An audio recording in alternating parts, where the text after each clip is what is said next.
आपल्याला एक चांगली संधी निर्माण होणार आहे. ती कोणती?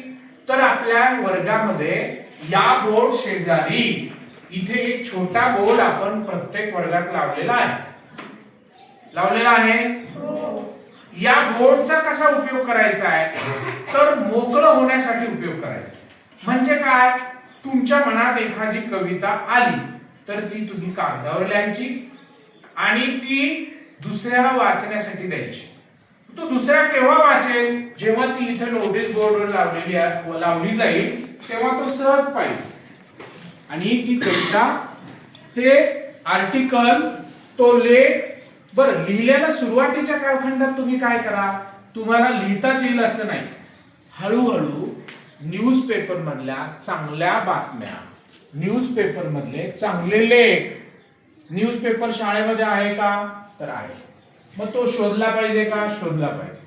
त्याच्यातल्या चांगल्या आर्टिकल, एखादा छोटासा विनोद जरी तुम्हाला आवडला, विनोद आवडतो का? खूप आवडतो. तर विनोदाने खूप मज्जा येते की नाही? येते. तर मग ती मज्जा आपल्याला विनोद लिहिल्याने, विनोद ऐकल्याने, विनोद करता आल्याने येते. बरोबर आहे?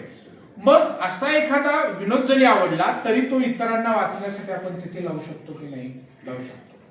एखादा चांगला, आता 8 मार्च जागतिक महिला दिन, बरोबर आहे? मग महिला दिनाबद्दल एखाद्या न्यूजपेपर मध्ये खूप चांगले चांगले लेख आले, आपण एखादा लावला तर 4 मुलं ते वाचतील.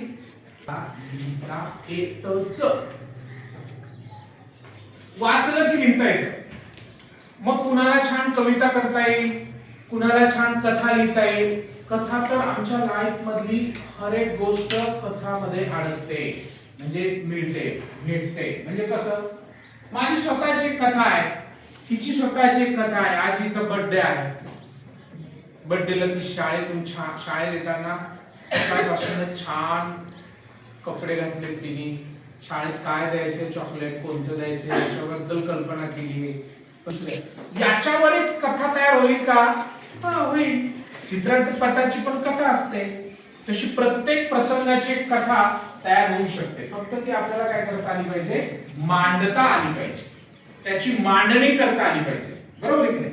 तर ती मांडणी करण्यासाठी तुम्ही तुमच्या मनामध्ये एखादं काव्य, एखादी कथा, एखादा चुटकुला, एखादा विनोद, एखादं आर्टिकल चांगलं लेख, हे तुम्ही काय करायचंय? रोज या इथं जो नोटीस बोर्ड लावलेला आहे त्या बोर्डवरती लिहून लावायचं आहे. तुमच्या मनात अशी भावना आली, आमच्या वर्गामध्ये अशा पद्धतीची एक नियमावली तयार करायची आहे. वर्ग स्वच्छ ठेवण्यासाठी प्रत्येकानं चप्पल बाहेर काढून वर्गात बसायचं, बेंचवर कुणीही खाडाखोड करायची नाही. अशी नियमावली एखाद्याच्या मनात आली तर त्याने काय करायचं? ती लिहायची आणि इथे चिकटवायची. दुसरा येईल, फाडून टाकायचं. नाही टाकणार.